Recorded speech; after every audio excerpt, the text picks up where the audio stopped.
The inclusion criteria for our patients is someone who is over 55 years of age, who is in good general health, and has no history of blood-borne cancer.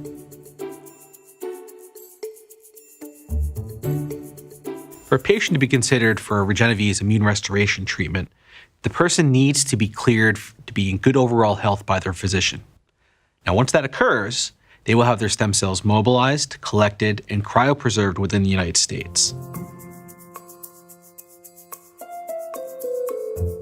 When the patient is ready, they will schedule their treatment at Okeanos in the Bahamas, and we will ship their cells to the clinic for the 7-day manufacturing process.